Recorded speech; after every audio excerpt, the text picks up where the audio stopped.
medcram.com. Welcome to another MedCram COVID-19 update. We've got a lot of news to cover today. There's been a lot of things that have come back from a medical standpoint. We're over 200,000 total confirmed cases worldwide. Total deaths, almost 9,000. Total recovered, 84,000. If we look country by country on the Worldometer site, we can see here only 34 new cases total in China at this point. Most of the cases are outside of China. In fact, more cases in Italy in terms of active cases than there is anywhere else in the world at this point. The United States cases have jumped to almost 10,000. That's probably because of increased testing that is now coming online in the United States. Despite that, we only have about 64 serious or critical cases in the United States out of a total of 9,200. We also have news here from the CDC in their morbidity or mortality weekly report that was released yesterday on March 18. And it says that the first preliminary description of the outcomes among patients with COVID-19 in from the United States indicates that the fatality was highest in persons greater than 85 years of age, ranging from 10 to 27%, followed by 3 to 11% mortality among persons aged 65 to 84, 1 to 3% mortality among persons 55 to 64, and less than 1% among persons 20 to 54 years of age, and no fatalities among persons less than 19 years of age. Here we see the number of new COVID-19 cases reported daily here in the United States from February 12th to March 16, and you can see that that has gone up steadily. And here you can see it by age group, how many hospitalizations in the light lavender, and ICU admissions in the darker blue, and then deaths in the darkest blue. And you can see that there is a stepwise increase here in the different ages. For the greater than 85 years of age, there were more deaths than there were in the intensive care. That may be because of palliative care or hospice, where you have patients that are hospitalized but never go into the intensive care unit before they pass. And here is the breakdown for age groups here in terms of hospitalization percentage, ICU admission percentage, and case fatality percentage. This is the big news that was published today in the New England Journal of Medicine. It was the trial of lopinavir and ritonavir, which are HIV medications, in hospitalized adult patients with severe COVID-19. This was a trial that was done in China. So this was a trial that was a randomized, controlled, but open label trial because they couldn't have time to prepare the placebo pills. And they gave it to randomized patients, of course, to see how they would improve with COVID-19. And the endpoint here was either discharge from the hospital or an improvement on a 7-point scale, which we'll talk about. The primary endpoint was the time to clinical improvement, defined as the time from randomization to an improvement of 2 points on a 7-category ordinal scale or live discharge from the hospital, whichever came first.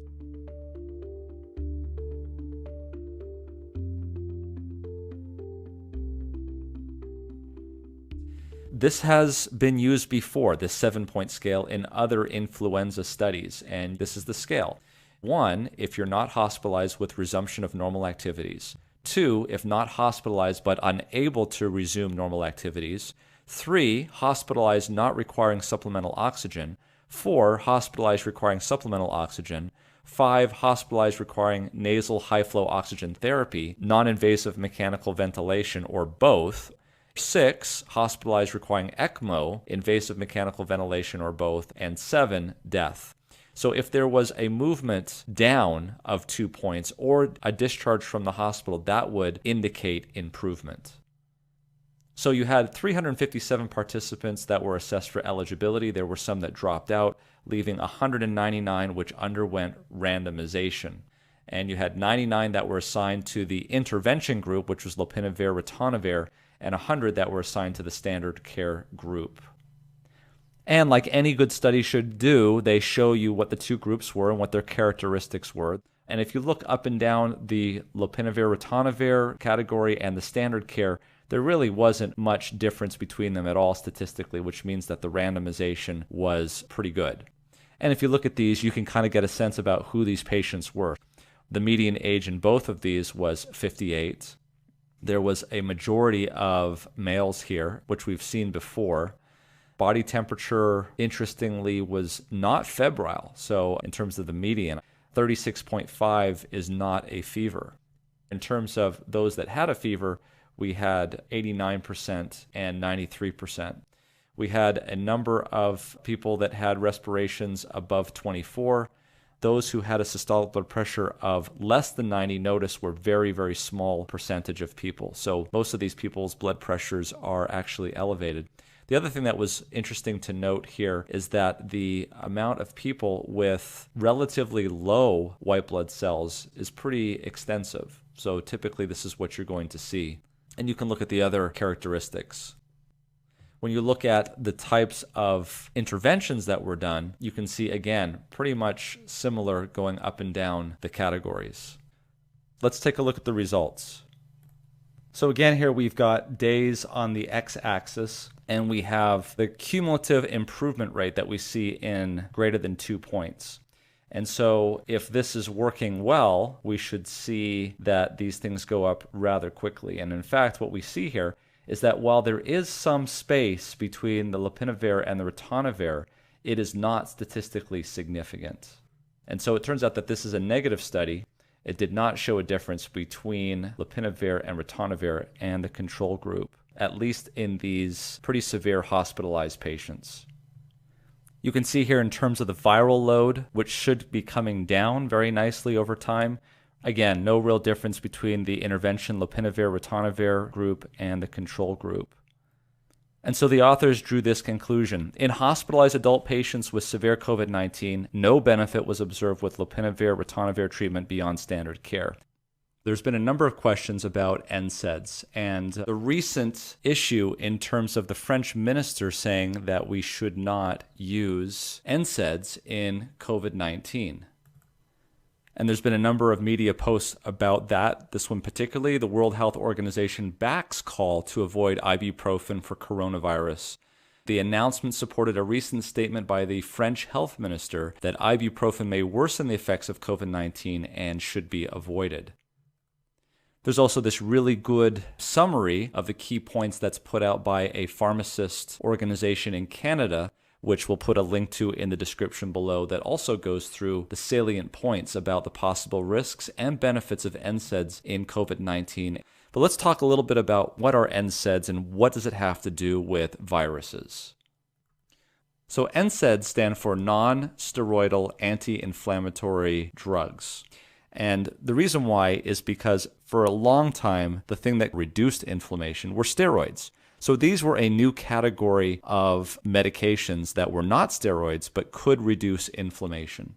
Probably the earliest one that was invented was aspirin back in 1899. More on that one later, very importantly. We'll talk, though, about ibuprofen. Ibuprofen is probably one of the most widely used NSAID in the world, and it's used to reduce inflammation, reduce fever. It's used for osteoarthritis, a number of indications for NSAIDs. Well, NSAIDs, among other things, have a special impact on an enzyme that we're going to talk about, which is COX-2. COX-2 stands for cyclooxygenase 2, as opposed to cyclooxygenase 1, which it also can inhibit, but that's not really germane to our discussion. What does COX-2 do? It takes a substance called arachidonic acid, which we'll abbreviate AA, and it converts it into prostaglandins, specifically PGE2. Now, COX-1 also makes thromboxane, and that is used in platelets, but that's not really germane to what we're talking about. What we want to look at here is the COX-2 enzyme, which converts arachidonic acid into prostaglandin E2. Now, why is that important? Because prostaglandin E2 is involved with pain, which is why we would give it. It's also involved with fever, which you would see in a viral infection. But it's also involved in antibody production. Or more specifically, COX-2 is involved in antibody production. And what NSAIDs do to that is they halt it. They prevent it.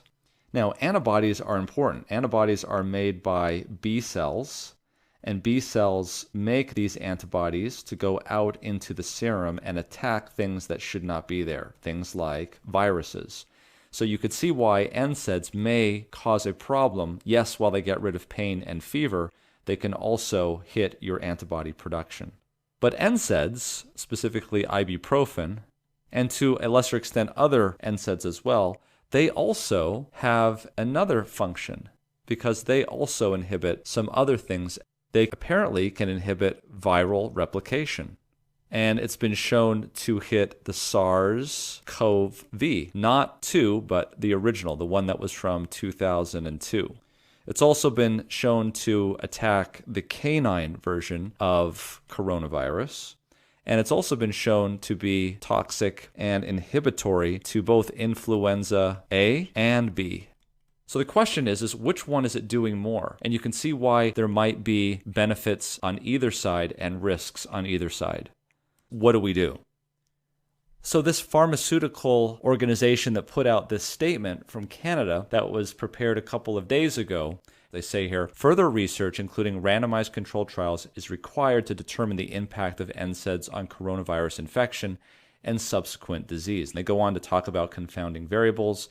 The NSAIDs could be treating comorbid conditions, which put them at increased risk of more severe COVID-19 disease.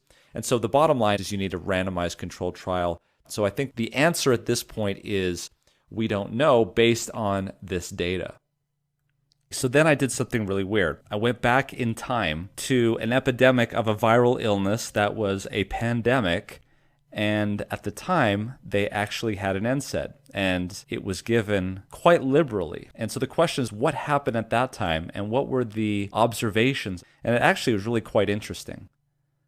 And here's a paper that was published in 2009, Salicylate and Pandemic Influenza Mortality, 1918 to 1919, Pharmacology, Pathology, and Historic Evidence.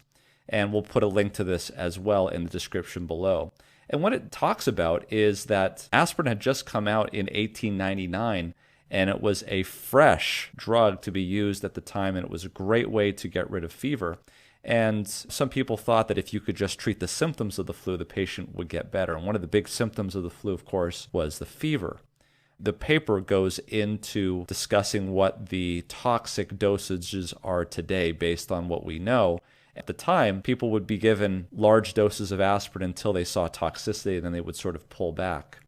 They talk about 4 lines of evidence support the role of salicylate intoxication in 1918 influenza mortality: the pharmacokinetics, the mechanism of action, pathology, and official recommendations for toxic regimens of aspirin immediately before the October 1918 death spike. And for those who don't know, 1 grain equals 65 milligrams. So when we talk about grains, you'll see. The aspirin regimens recommended in 1918 are now known to regularly produce toxicities, and you can read about that here. We do know that salicylates cause immediate lung toxicity and may predispose to bacterial infection by increasing lung fluid and protein levels and impairing mucociliary clearance. And that the pathology of early deaths that we saw back in 1918 was consistent with aspirin toxicity and a virus-induced pathology. And remember, aspirin, which is a salicylate, is also an NSAID. So this kind of makes an interesting twist on the discussion about whether we should be using NSAIDs in COVID-19. And then, interestingly, it talks about the aspirin advertisements in August of 1918, and a series of official recommendations for aspirin in September, early October, preceded the death spike of October 1918. And it's interesting that the young adults coming back from World War I were more likely, they felt, to take aspirin, whereas the lower mortality in younger children may have been the result of less aspirin use. And interestingly, the major pediatric text of the time in 1918, and remember, they have no antibiotics, they have no antivirals, they have no ventilators. Essentially, what would happen in a major surge recommended not aspirin, not salicylate, but actually recommended hydrotherapy for fever. These were the great thinkers working with what they had at that time.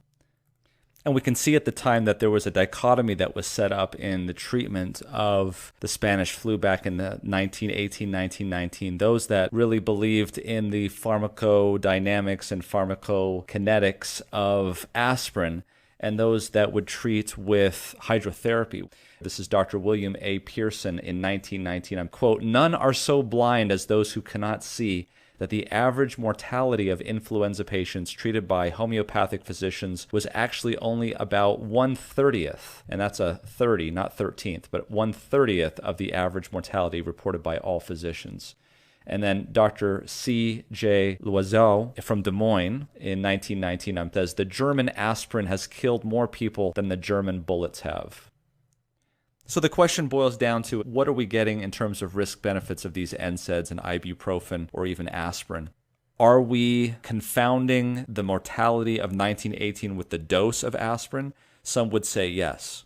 Is this just a larger magnitude of the effect that we might be seeing with NSAIDs with COVID-19?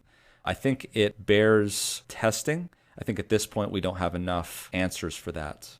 I would say, though, that in my research of the 1918 Spanish flu epidemic and pandemic, I think there are some parallels that we might be able to learn from. Because if, in fact, we do have a surge in this country like what we are having in Italy, the question is going to be, what was it that worked back in 1918? And can we learn anything from there? Because we may very well be in a similar situation if we don't have ventilators as they didn't have, if we don't have pharmacological interventions as they didn't have back then, we don't have antivirals as they didn't have back then, and don't have antibiotics. In other words, is there some lesson that we can learn from them that we could apply in our own homes, for instance, to improve survival? I think that bears thought and deserves research. Thanks for joining us.